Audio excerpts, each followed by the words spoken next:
Hello and welcome to the MSU Wealth Management Association podcast.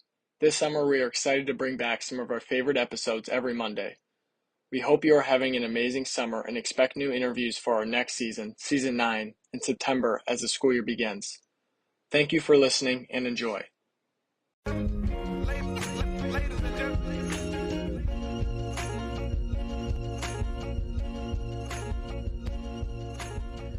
Hello everyone, welcome to the Michigan State Wealth Management Association podcast. My name is Costa Gianotis and I am the treasurer of WMA.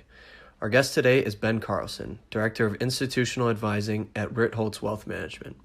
Ben attended Hope College and Grand Valley State University. He is a CFA charter holder, writes a blog called A Wealth of Common Sense, and also records a weekly podcast called Animal Spirits.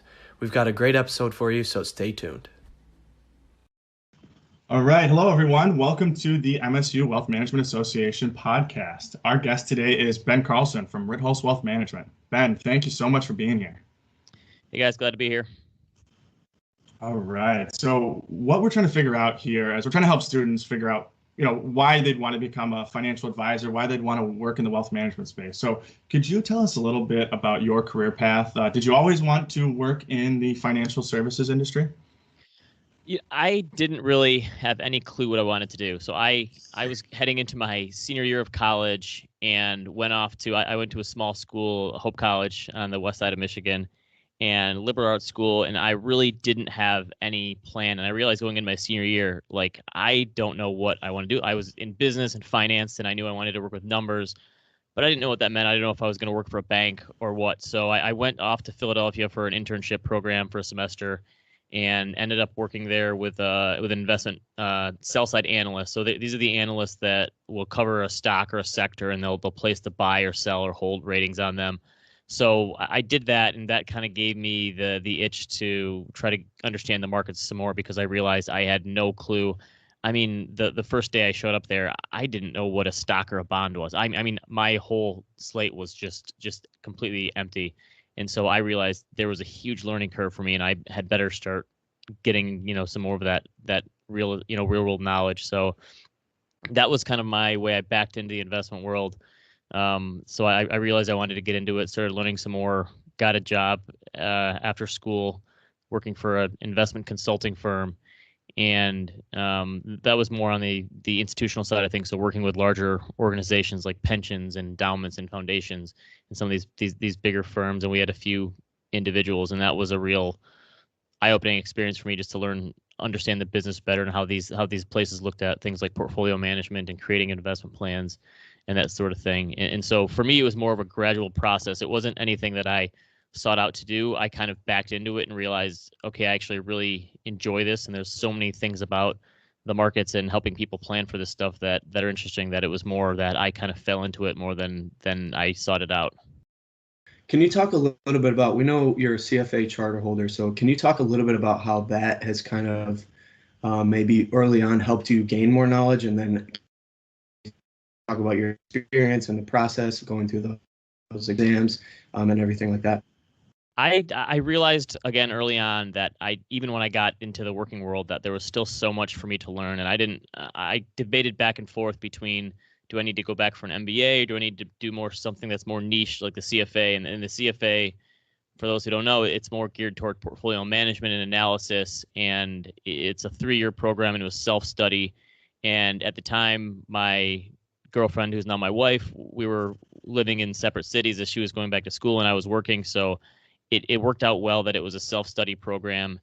It took 3 years to get through, and I just realized it would be a way for me to help expand my knowledge, because it's one of those programs where it's a mile wide but an inch deep. So there's just tons of stuff that is covered in those in the curriculum there. So, and the other thing is, I was in the process. I was 3 years into the working world and starting to apply for new jobs, and I realized so many of the jobs were now requiring a CFA. If I wanted to be some sort of portfolio analyst or equity analyst at one of these investment firms, they wanted you to have it, or at least see that you were going down that route. So it was turning into something that was table stakes for me that I needed to get. So actually, I think I was just sitting for the first level test as I was interviewing for places, and the employer that ended up hiring me they liked the fact that I was going to do that because it showed initiative, that I cared. So it's one of those things where going through a program like that is not going to turn you into the next Warren Buffett. And so if that's your idea of going into it, you're wrong. But it does show a potential employer that you have initiative and that you want to put in the time and effort to study, because it's a lot. And I think they say that the average hours studied for a test like that is like 300 hours. Right. And in my experience, that was probably about right. And it was time and effort. And it's one of those things where you're more trying to show someone that you will put in the time to go through something like that. So I do think it was worthwhile in that it didn't necessarily make me the world's greatest investor, but it helped me understand what was going on, because I realized early on in my career, there was just words and phrases people were using to describe the markets that I literally didn't understand. And I mean, I'm going back after meetings with people and I'm pulling up Investopedia and what is he talking about? And I had to look it up. And going through the CFA program was great for me, because some of the stuff I was learning were stuff that was applicable to my day job and helped me that way too. So it was definitely a lot of it depends on your career path and what you're going for. But for me, it was definitely worthwhile in terms of giving me a broader base of knowledge and then helping me, get my foot in the door at a few employers too. Right.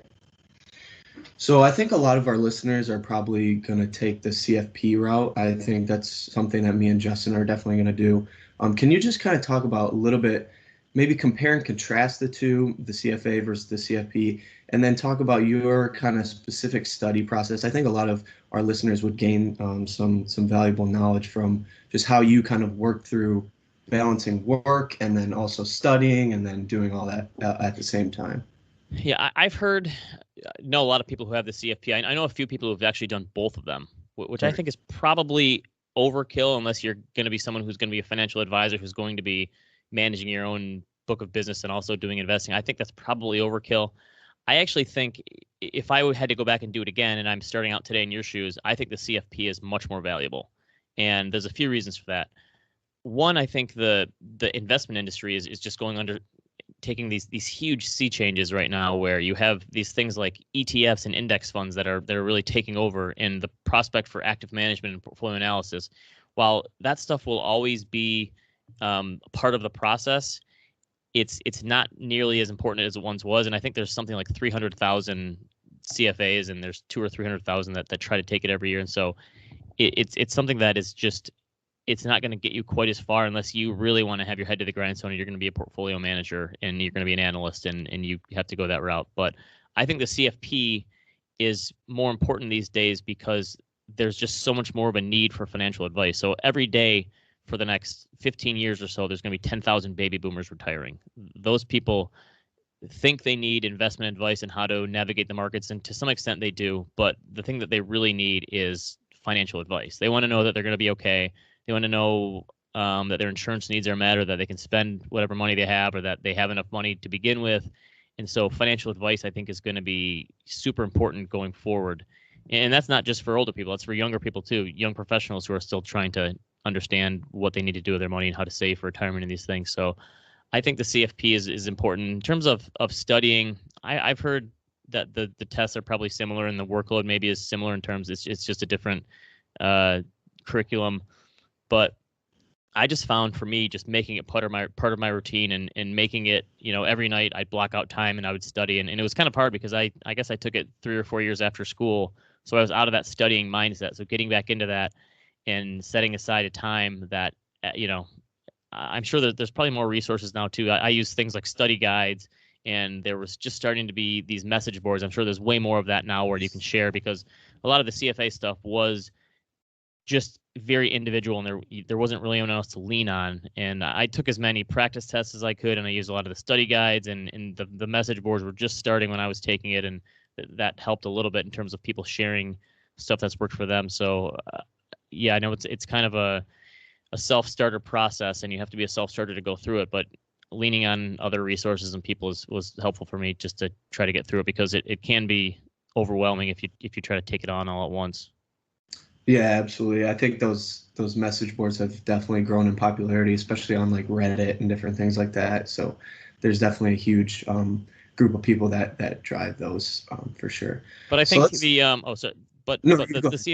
see, that's certainly something that our firm, so we are in wealth management, and we certainly talk a lot about the markets and investing, but for our client-facing advisors, the CFP is certainly something that when we're looking for bringing new advisors in, that's something we're looking at. So again, I think if you want to get into this space, it's going to be something that's turning into table stakes. So the fact that you guys are already looking at that, that's certainly something that I think can help you out when you're looking for future employers. Absolutely. Yeah. And I mean, our professor Schiestel has talked about it's starting to become like a requirement at this point to have the CFP to get into the space, for sure.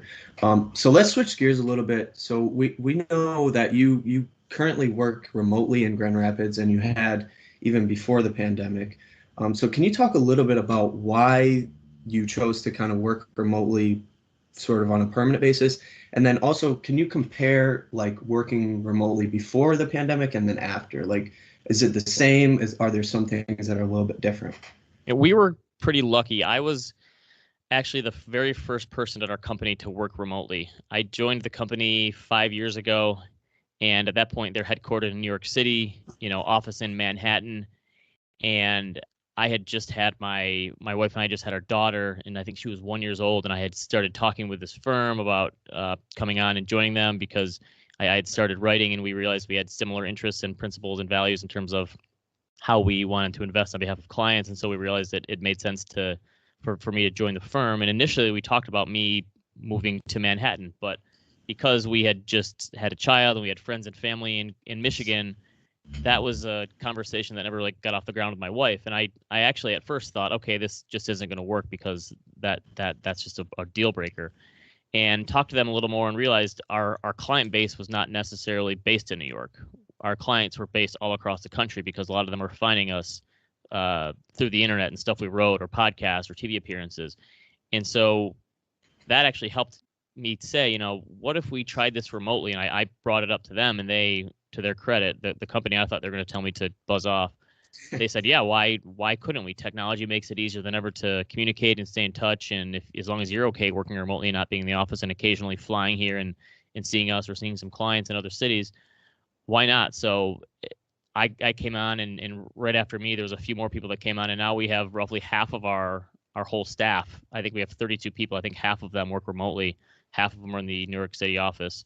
So we were pretty lucky coming into the pandemic in that we already had a remote system. We're pretty much a paperless firm. Our operations team had set that in place. So a lot of stuff is using DocuSign, and a lot of our clients are used to talking over video calls and the telephone. And so I'd say, I don't know, 70 or 80% of our clients we've actually never met in person. So we were pretty well primed for this before it began. There was a few changes we had to make. Now we do a couple Zoom meetings with the firm every week for everyone checking in. We didn't do a lot of those before, but we've utilized tools like Slack to keep together and talk in little teams and groups. And so there's things that we've used technology-wise that have helped, but we were fairly lucky because I've talked to other financial advisors who said, the problem is when something like this happens in a bear market, that's typically when people, when markets are crashing and prices are falling, people are panicking. A lot of times that's when they're going to make a change. So whether they use a financial advisor that they realize, okay, this person is not doing any good for me, I'm going to make a change and find someone who is, because this person obviously didn't have a plan for this. Or, I've been doing this myself and I realize I don't want to deal with something like this. This is a scary situation. I'm going to make a change. So for us business-wise, that's actually when the most stuff starts happening and people reach out to us and want to talk about becoming a client. And so I talked to a lot of other advisors who said, this would have been a great time for me to bring on new business. Unfortunately, I only meet with people face to face, and I couldn't here. So for us, it was I guess more luck than anything else, but it was easy because our business model didn't change since we've been using technology to talk to people. And I guess that's kind of something to think about as a younger advisor too, is just instilling that sort of thing early on in your clients that, you don't need to hop in your car and come see me every time we want to talk. It's so much easier to do stuff these days, and for our clients, they'd already been kind of preconditioned to do that. So for us, the pandemic really hasn't changed much about our business. If anything, it's helped because we were already doing a lot of the things that people are trying to shift to now. So yeah, that the use of technology and different ways to communicate is definitely something that that is going to be, vital to financial advisors going forward. No, yeah, I would 100% agree, and I think Justin would too. Even this past summer when we interned with Plant Moran together, they even said that there's really no reason to go and fly and meet a client anymore, especially now that we can just do Zooms or Teams meetings. I mean, you get the face-to-face, but you don't necessarily have to incur that travel expense or anything like that. So 100%. So you mentioned that you sort of got picked up by Ritholtz just through writing your blog and creating content. So can you talk a little bit more about how you kind of got started with the blog and how it kind of fits into your career? Do you think it's kind of made you a better advisor, and how do you kind of balance the writing the blog and that content creation with your career?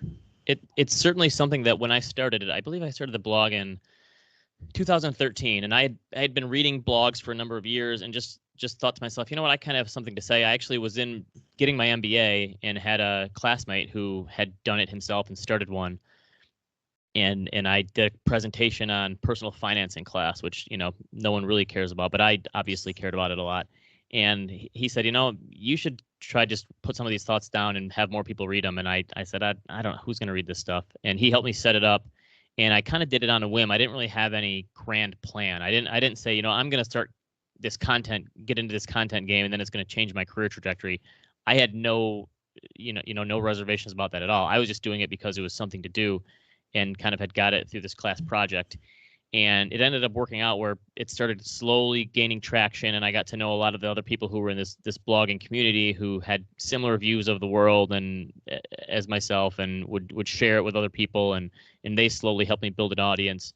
So I went into it with very low expectations, which I think was helpful, because if I would have said, I'm going to totally change my career by writing this blog, then I think I would have probably given up on it after a few months, because the first few months, no one was reading it at all. And so if I would have placed those undue expectations on myself, I probably wouldn't have stuck with it, because the first 5 or 6 months, it was friends and family reading it. And those are the people that I was writing for anyway, is because they were the ones coming to me with questions about the market and their 401k and what to do about certain things. So I was trying to write it with them in mind.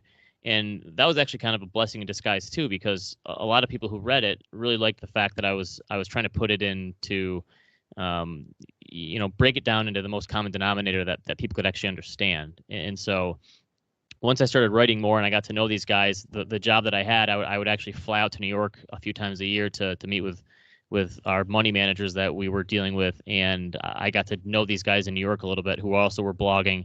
And these guys, Barry Ritholtz and Josh Brown, they were like my heroes that I had been following. Josh is on CNBC, and Barry had been on CNBC and is on Bloomberg. And these guys have been writing for years. Barry was one of the first financial bloggers ever. He started in like 1999, and it would take him a half hour to write a post, and then he would spend another half hour doing the HTML on it, because there was no such thing as WordPress or Tumblr or Medium back in the day. So he had to do all the coding himself just to make a blog. They didn't even exist. So that's how long he's been doing it for. And getting to know those guys was great, because they were offering me feedback. And I actually got to know them for about a year before ever even talking about joining the firm. And after a while, I started talking about that I've been working in the institutional world.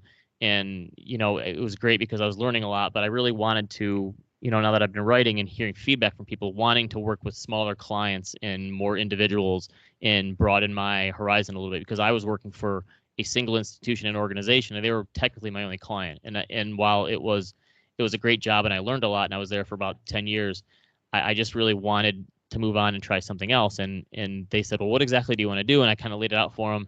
And Josh Brown, to his credit, said, okay, come do that for us.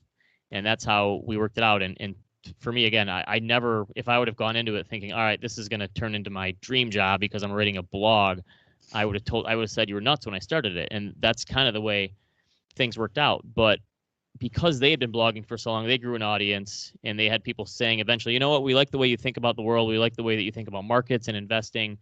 Maybe you should manage money for us. And at first, Josh and Barry turned people away and said, no, that, we don't do that. And eventually they created a firm.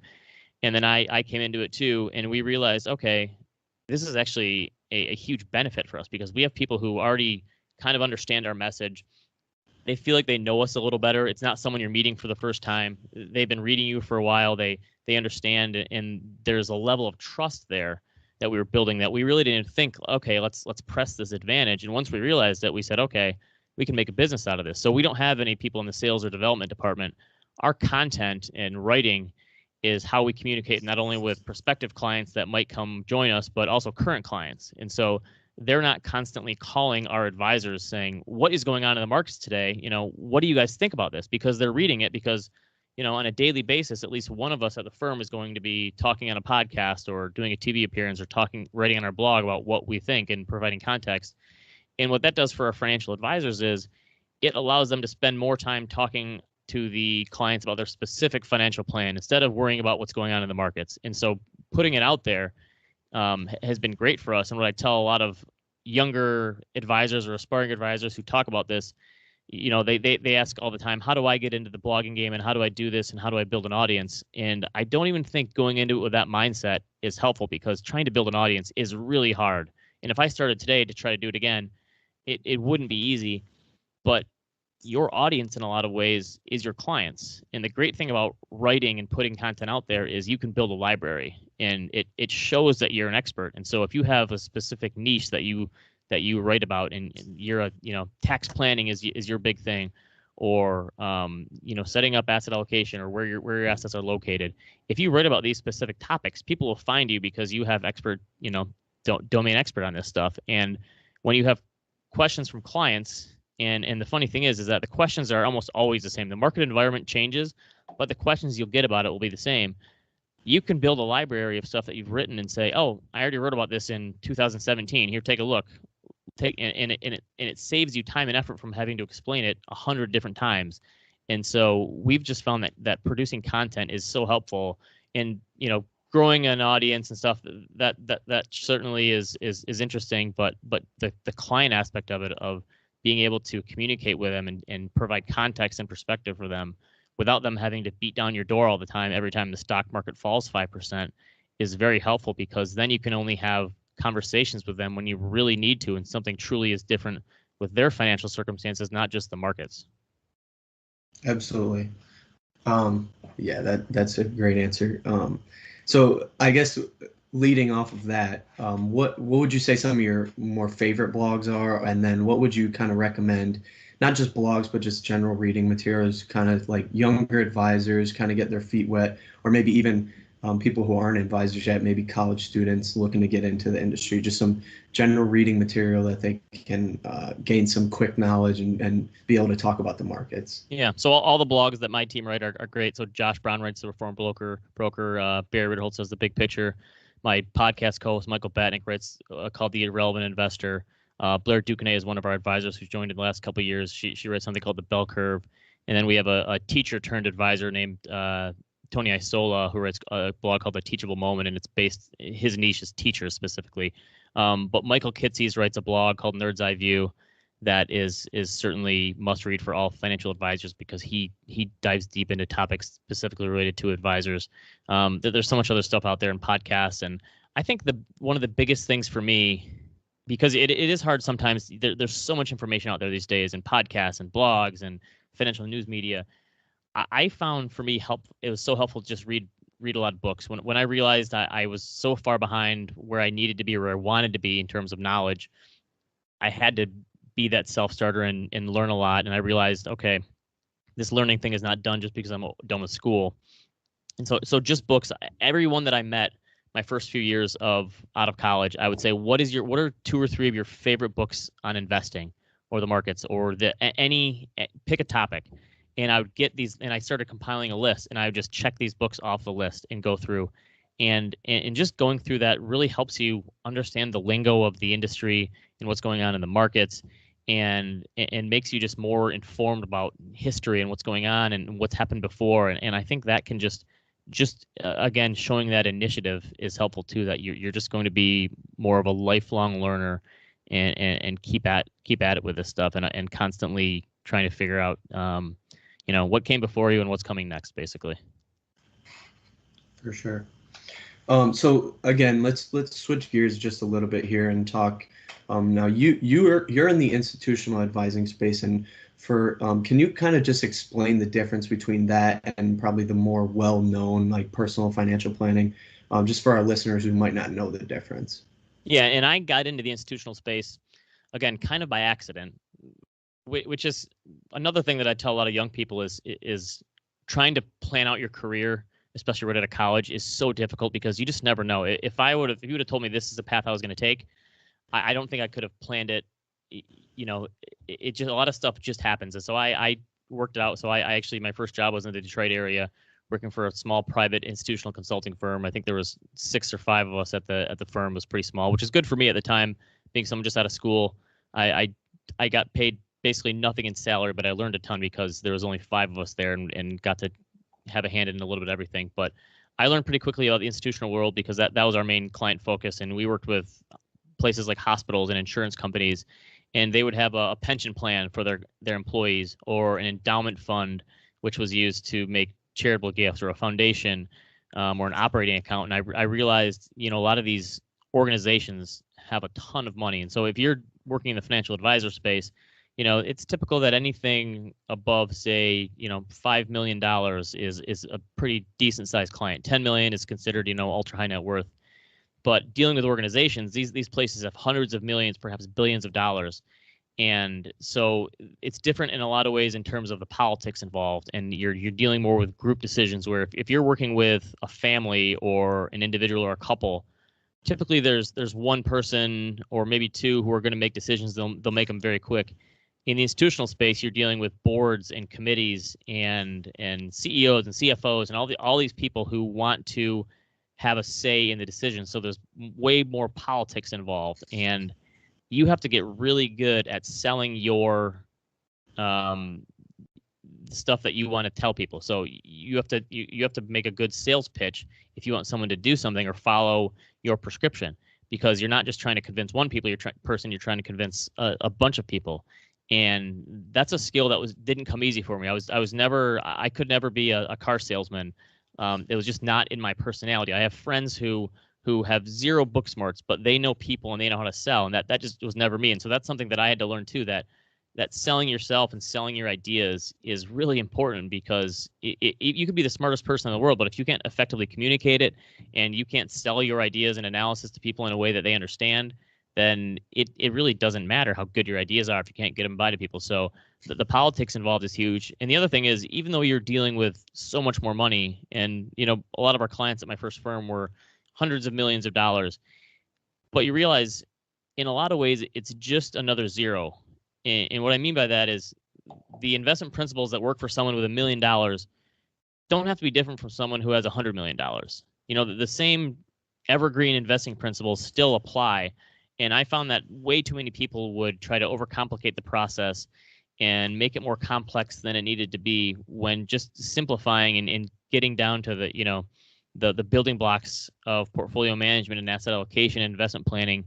Those things were really important. And my initial boss in the industry for the first 3 years taught me a lot of that, how important things like asset allocation were, in setting a documented investment policy statement that lays out everything. So people had to go through like a checklist before they could change anything. And so when you're dealing with all these different people and they all want to have a say in the decision, if everything is documented, that they can't really change it without going through some sort of vote or something. So getting everything documented and having an investment policy statement and all that stuff was really important, because I assumed first, right out of the bat that, okay, stock picking is the most important thing about creating a portfolio. Of course, you have to pick the best stocks, but that's so far down the line after you create the right policies and guidelines and the asset allocation and pick the right money managers or ETFs or funds to implement those views. So it was definitely a learning curve for me, and the institutional space was a good way to do that for me, because you had all these different competing goals and interests and opinions, and I got to see how to really craft a comprehensive investment plan for these places, as opposed to just figuring out how to pick the right stocks. Right. And I think that's interesting that you say that that you did that for institutional clients, because I think a lot of the things, and you mentioned this, but I think a lot of those things apply to individuals as well. So they're a lot more similar than I think people realize, the institutional versus the more personal, like one-on-one financial planning. So just one last question here before we wrap up, and you kind of touched on this about learning how to kind of sell your services, but what would maybe be some things that you would tell maybe your younger self in terms of like get really good at these things, and you'll be fine in terms of like advancing in your career and getting better opportunities.